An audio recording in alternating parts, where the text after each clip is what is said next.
आज हम एक ऐसी हीरोइन की कहानी लेकर आए हैं जिसे देखते ही हर आदमी का दिल धड़कने लगता था। परदेसी मेरा दिल ले गया, जाते जाते मीठा मीठा गम दे गया। उनकी आंखें, उनका चेहरा इतना खूबसूरत था कि वो इशारे में ही बहुत कुछ कह जाती थी। हाल कैसा है जनाब का, क्या ख्याल है आपका।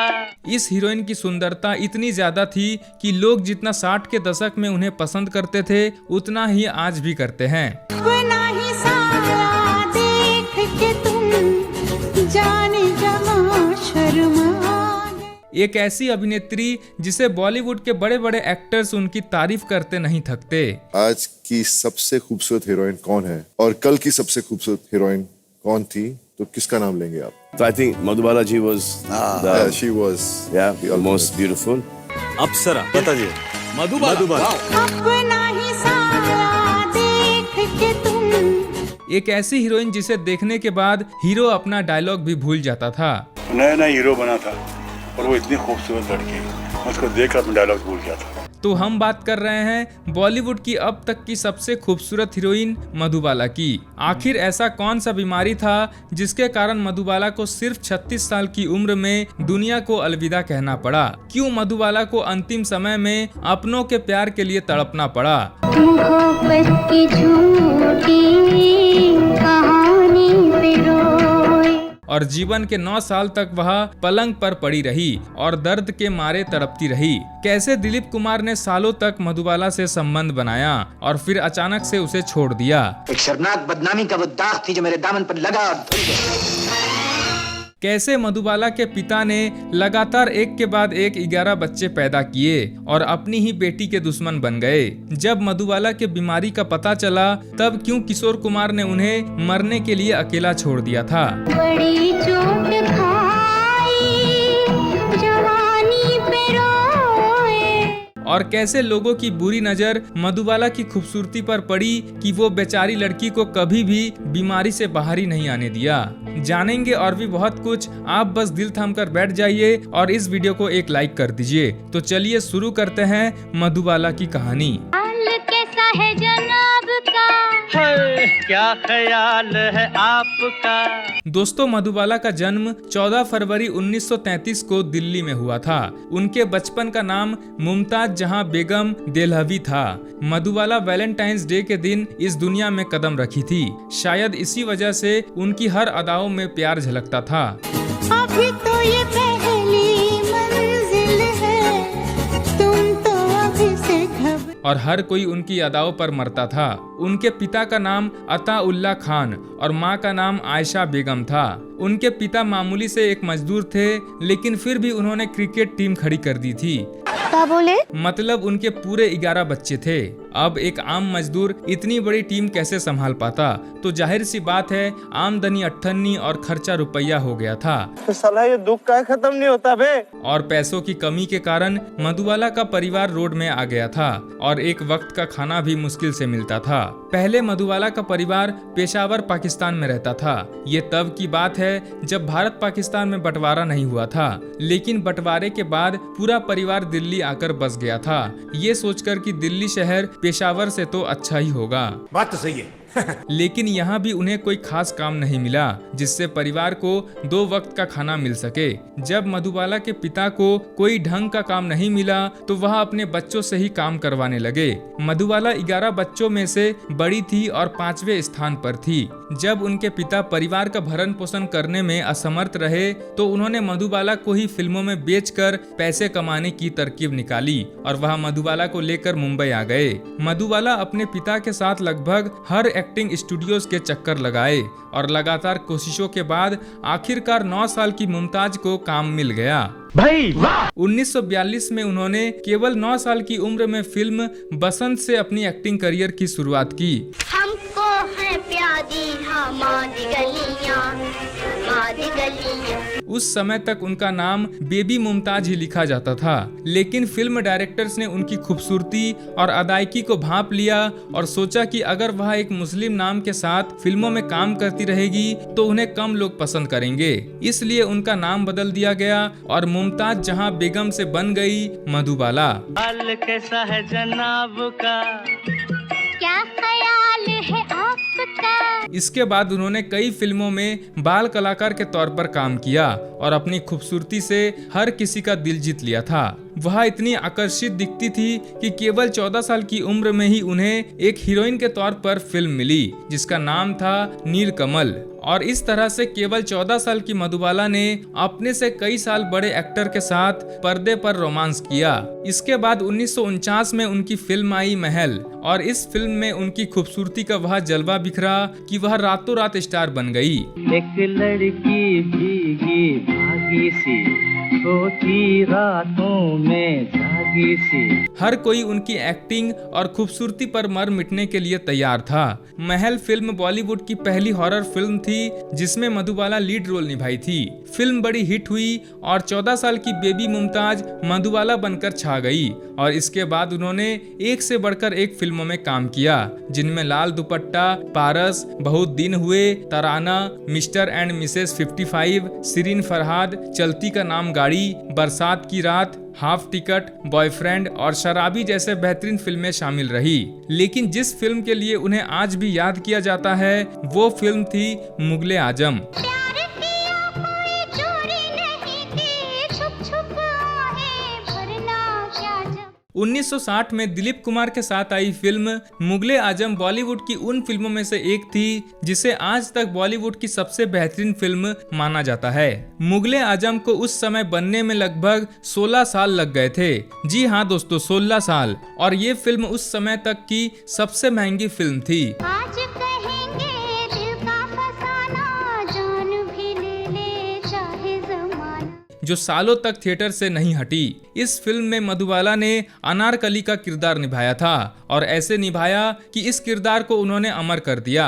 मूवी में अनारकली बनी मधुबाला ने ऐसा नाम कमाया कि आज भी लोग अनारकली के तौर पर अनारकली सूट पहनते हैं। प्यार किया तो डरना क्या, जब प्यार किया तो डरना क्या। इस फिल्म के बाद मधुबाला नंबर 1 हीरोइन बन गई थी और कम ही समय में वह बॉलीवुड का जाना माना नाम बन गई। उन्होंने सफलता का वह दौर देखा जो उस समय किसी हीरोइन ने नहीं देखा था। हर कोई मधुबाला की बस एक झलक देखने के लिए तरस जाता था। उनकी खूबसूरती का वह जलवा था कि एक बार जब उनके क्लास टीचर उन्हें पढ़ा रहे थे तो टीचर ने जब मधुबाला को देखा तो वो देखते ही रह गए। उनकी नजर मधुबाला से हट ही नहीं रही थी। उस समय अमेरिका की एक मैगजीन ने उन्हें दुनिया की सबसे खूबसूरत महिला का टाइटल दिया था। अप्सरा बताइए। मधुबाला। अपना ही साया देख के तुम। फिल्म रेल का डब्बा की शूटिंग के दौरान शम्मी कपूर मधुबाला की खूबसूरती के इतने दीवाने हो गए थे कि जब मधुबाला उनके सामने आती तो वह अपने डायलॉग ही भूल जाते थे। नया नया हीरो बना था और वो इतनी खूबसूरत लड़की, मैं उसको देखकर अपने डायलॉग भूल गया था। और मधुबाला के चेहरे पर उनका ध्यान भटक जाता था। बड़े से बड़ा एक्टर उनके साथ काम करने के लिए लाइन में लगा हुआ था। वह लाखों दिलों की धड़कन बन चुकी थी और हर कोई उन्हें अपने घर की रानी बनाना चाहता था। छजी में हारे चलो मान जाओ ना, देखी सबकी यारी मेरा। लेकिन मधुबाला का जीवन इतना संघर्ष भरा था कि वह सिर्फ पर्दे पर ही मुस्कुराती थी और बाकी के समय में वह सिर्फ उदास रहती थी। मोहब्बत की झूठी कहानी पे रोए। मधुबाला की जिंदगी को नर्क बनाने में सबसे बड़ा हाथ रहा मधुबाला के पिता अताउल्ला खान का। उनके पिता ने मधुबाला को अपने हाथों की कठपुतली बना रखा था। उनके पिता से परमिशन के बिना मधुबाला सांस तक नहीं ले सकती थी। वह कहाँ जाएगी, कौन सी फिल्म करेगी, कितना पैसा लेगी, किससे कितनी देर बात करेगी, इन सब बातों का फैसला मधुबाला के पिता ही करते थे। उनके पिता के कुछ ऐसे हरकतों के चलते मधुबाला की जिंदगी नरक बन गई थी। उनके पिता ने उन्हें सिर्फ पैसा कमाने वाली मशीन बना दिया था जिसका काम था बस दिन रात फिल्मों में काम करके पैसा कमाना। मानो जैसे उसकी खुद की कोई पर्सनल लाइफ ही नहीं थी। मोहब्बत छुपा कर भी जीना पड़ेगा। अब हम जानेंगे मधुबाला के पर्सनल लाइफ के बारे में। कहा जाता है कि जो इंसान बाहर से जितना खुश दिखाई देता है, अंदर से वह उतना ही दुखी होता है। ज्यादा अच्छे लोग ज्यादा समय तक लोगों की बुरी नजर से नहीं बच पाते हैं। मधुबाला के लाखों चाहने वाले थे, लेकिन मधुबाला को एक सच्चा आशिक कभी नसीब नहीं हुआ। रोज तेरे संग यूं ही दिल बहलाए क्या। सुनो जी। जब वह दिल्ली में रहती थी तो उनका एक दोस्त था लतीफ, जो उनसे प्यार करता था और मधुबाला भी उसे पसंद करती थी। लेकिन जब उनका परिवार मुंबई शिफ्ट हो गया तो उनका बचपन वाला प्यार दिल्ली में ही छूट गया और मधुबाला कुछ नहीं कर पाई, क्योंकि वह अपने पिता से बहुत डरती थी। मैं समझती थी कि आप में सच्चाई और शराफत का मादा जरूर होगा, लेकिन आपसे मिलकर मुझे मालूम हो गया कि दुनिया में बेइंसाफी आप ही जैसे आदमियों की वजह से होती है। फिल्म महल की शूटिंग के दौरान मधुबाला और कमल अमरोही की नजदीकियां बढ़ गई थी। कमल अमरोही पहले से शादीशुदा थे, फिर भी मधुबाला उनके प्यार में पड़ गई थी। परदेसी मेरा दिल ले गया, जाते जाते मीठा मीठा हम दे गया। कमाल की बात ये थी कि उनके पिता सब जानते थे, लेकिन फिर भी उन्होंने कुछ नहीं कहा, क्योंकि उन्हें बेटी की फिल्मों से पैसा आने से मतलब था। मधुबाला के पिता पैसों के लिए उन्हें कमल अमरोही की दूसरी पत्नी तक बनाने को तैयार हो गए थे, क्योंकि कमल अमरोही एक बड़े डायरेक्टर थे। लेकिन मधुबाला चाहती थी कि कमल अपनी पहली पत्नी को तलाक दे दे और उसके बाद वह उनसे शादी कर लेगी। कमल अमरोही ने अपनी पहली पत्नी को तलाक देने से मना कर दिया और मधुबाला ने भी उनकी दूसरी पत्नी बनने से मना कर दिया। इस तरह मधुबाला का पहला प्यार भी अधूरा रह गया। मुझे आपसे कोई बात नहीं करनी। ये क्या मजाक है? लोग देखेंगे तो क्या कहेंगे? क्या कर रहे हैं यार तू? इसके बाद मधुबाला का जिस पर दिल आया वो थे एक्टर प्रेमनाथ। मधुबाला प्रेमनाथ से प्रेम करती थी। लगभग 6 महीनों तक मधुबाला और प्रेमनाथ का अफेयर चला, लेकिन जैसे ही इसकी जानकारी मधुबाला के पिता को लगी तो उन्होंने मधुबाला की खटिया खड़ी कर दी। मधुबाला अपने बाप से बहुत डरती थी और मधुबाला को अपने बाप की बात को मानना ही पड़ता था। एक्टर प्रेमनाथ एक हिंदू थे और अताउल्ला खान एक हिंदू दामाद नहीं चाहते थे, इसलिए उन्होंने मधुबाला को प्रेमनाथ से दूरी बनाने को कहा और अपने पिता की बात मानकर मधुबाला ने अपना प्यार छोड़ दिया और एक बार फिर से उनका दिल टूट गया।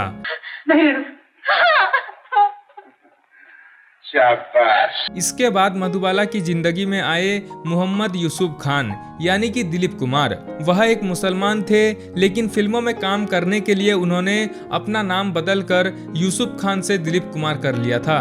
मधुबाला और दिलीप कुमार की पहली मुलाकात फिल्म तराना के सेट पर हुई थी। दिलीप कुमार ने जब मधुबाला को देखा तो बस देखते ही रह गए थे। अपने सैया के पास। सैया के पास जा रही हो अपने? सैया, सुना तुमने? ठहरो। सैया, ये तुम्हारे सैया की आवाज थी क्या? कितनी मधुरी आवाज है मेरी। धीरे धीरे दोनों एक साथ कई फिल्मों में काम करने लगे। मधुबाला भी दिलीप कुमार के प्यार में पड़ने से खुद को नहीं रोक पाई और दोनों एक दूसरे के प्यार में पड़ गए। यहीं से दोनों के प्यार ने उड़ान भरी और सालों तक उनके बीच प्यार चलता रहा। तेरे सदके बलम न करे कोई गम, ये समाए जहां। मधुबाला के पिता को दिलीप कुमार से कोई दिक्कत नहीं थी, क्योंकि वो मुसलमान भी थे और साथ ही साथ दिलीप कुमार के साथ मधुबाला की फिल्में बड़ी हिट हो रही थी और उन्हें बहुत सारा पैसा मिल रहा था। दिलीप कुमार के साथ मधुबाला के प्यार ने खूब सुर्खियां बटोरी और फिल्म मुगले आजम के दौरान उनका प्यार अपने चरम पर था। प्यार किया तो डरना क्या, जब प्यार किया तो डरना क्या। फिल्म मुगले आजम में उन्होंने अनारकली और दिलीप कुमार ने सलीम का किरदार निभाया था और पर्दे पर दोनों के प्यार ने हर किसी का दिल जीता। इसी दौरान दोनों ने सगाई भी कर ली थी और सालों तक खुलकर अपना रिश्ता निभाया। लेकिन यहाँ भी मधुबाला को प्यार में सफलता नहीं मिली और एक बार फिर उनका प्यार उनके पिता के उसूलों की भेंट चढ़ गई। मोहब्बत छुपा कर भी जीना पड़ेगा। मधुबाला ने दिलीप कुमार के साथ B.R. चोपड़ा की एक फिल्म साइन की थी जिसका नाम था नया दौर। फिल्म की शूटिंग शुरू हुई और कुछ शूटिंग होने के बाद फिल्म की बाकी की शूटिंग के लिए दोनों को ग्वालियर जाना था, यानी कि मुंबई से बहुत दूर आउटडोर में शूटिंग थी। लेकिन मधुबाला के पिता अताउल्ला खान ने मधुबाला को इतनी दूर जाने से मना कर दिया। वह नहीं चाहते थे कि मधुबाला उस क्षेत्र में जाए जहां पर डकैती का बोलबाला था। Good question, you are a good question. उन्होंने डायरेक्टर से फिल्म की लोकेशन बदलने को कहा, लेकिन B.R. चोपड़ा ने मना कर दिया। अताउल्ला खान भी अपनी जीत पर अड़ गए और उन्होंने मधुबाला को फिल्म छोड़ने के लिए कह दिया। मधुबाला पैसे ले चुकी थी और फिल्म की कुछ शूटिंग भी पूरी हो चुकी थी, लेकिन फिर भी अपने पिता के कहने पर मधुबाला ने फिल्म छोड़ दी और B.R. चोपड़ा को बहुत नुकसान हो गया। उन्होंने दिलीप कुमार से मधुबाला को मनाने को कहा। दिलीप कुमार ने मधुबाला को खूब समझाया, लेकिन मधुबाला ने कह दिया कि ये पिता का फैसला है, इसमें मैं कुछ नहीं कर सकती। अगर बात करना है तो मेरे पिताजी से करो। बात तो सही है। दिलीप कुमार ने अताउल्ला खान को भी मनाने की कोशिश की, लेकिन वह नहीं माने। जब B.R. चोपड़ा ने मधुबाला पर दबाव बनाया तो अताउल्ला खान ने B.R. चोपड़ा और दिलीप कुमार पर केस कर दिया और बदले में B.R. चोपड़ा ने भी मधुबाला पर काउंटर केस दर्ज करा दिया और ये मामला कोर्ट तक पहुंच गया। अदालत में दिलीप कुमार ने B.R. चोपड़ा का समर्थन किया और मधुबाला की गलती पाई गई। देखो, ऐसी बहकी बातें न करो, मुझे डर लगता है। और अताउल्ला खान की कोर्ट में खूब बेइज्जती हुई। वसंत, आप मुकदमा हार चुके हैं। अदालत का फैसला अपने मौकिल को सुना दीजिए। और मधुबाला इस बात से खूब आहत हुई। उन्होंने ठान लिया कि जब तक दिलीप कुमार उनके पिता से माफी नहीं मांग लेते तब तक वह उनसे बात नहीं करेंगे। दिलीप कुमार भी अपनी उसूलों के बड़े पक्के थे और अपनी अकड़ और ईगो में उनका कोई टक्कर का नहीं था। दिलीप कुमार का कहना था कि इस मामले में मेरी कोई गलती नहीं है, इसलिए वह माफी तो नहीं मांगेंगे। और इस तरह मधुबाला और दिलीप कुमार के बीच दूरी बन गई। साथ तेरी मोहब्बत का वो कागजी जेवर भी जलकर खाक हो गया जिसे तू पहनकर मेरे सामने राती फिरती थी। ना कभी दिलीप कुमार ने मधुबाला के पिता से माफी मांगी और ना कभी मधुबाला ने दिलीप कुमार से बात की।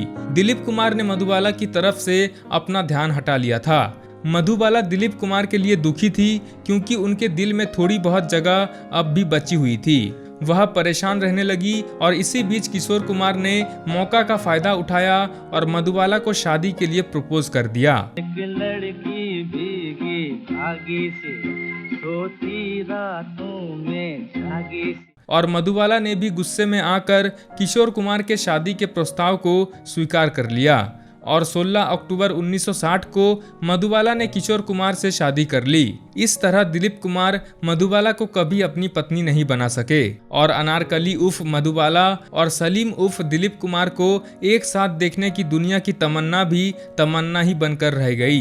मैं कला का हूँ दीवाना, लेकिन पहले दे दो मेरा 5 रुपया 12 आना। लेकिन किशोर कुमार से शादी करके भी मधुबाला की जिंदगी कुछ खास अच्छी नहीं रही और उनका हनीमून होने से पहले ही उनके चांद पर ग्रहण लग गया था। शादी को 1 साल भी नहीं हुआ था और केवल 27 साल की उम्र में मधुबाला को दिल की बीमारी हो गई थी और इस बीमारी ने मधुबाला को घर में ऐसे कैद किया कि जिससे निकलना बहुत मुश्किल हो गया। नफरत नहीं तो क्या मोहब्बत करूं? 250 रुपए के लिए अपने आप को बेच दिया।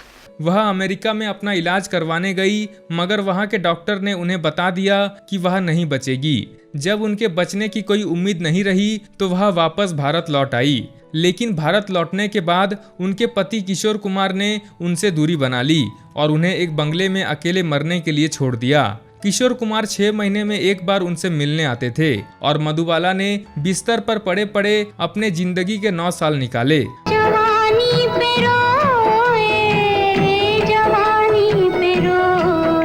वो कमरा ही उनकी जिंदगी बन गई थी। वह दर्द से तड़पती रहती थी और दिन रात तकलीफ में रहती थी, लेकिन कोई भी उनकी खबर लेने वाला नहीं था।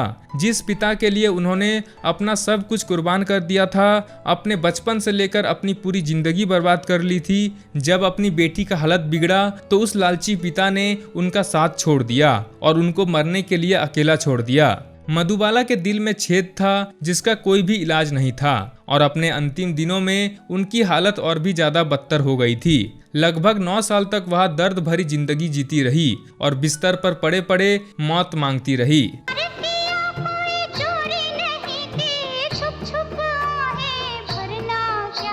23 फरवरी 1969 में 36 साल की उम्र में उन्होंने इस दुनिया को अलविदा कह दिया। इस तरह बॉलीवुड की सबसे खूबसूरत हीरोइन को अपने दर्द भरी जिंदगी से छुटकारा मिल गया। तो ये थी बॉलीवुड की सबसे चर्चित और खूबसूरत हीरोइन मधुबाला की कहानी। बना ही साया देख के तुम जाने जमा शर्मा।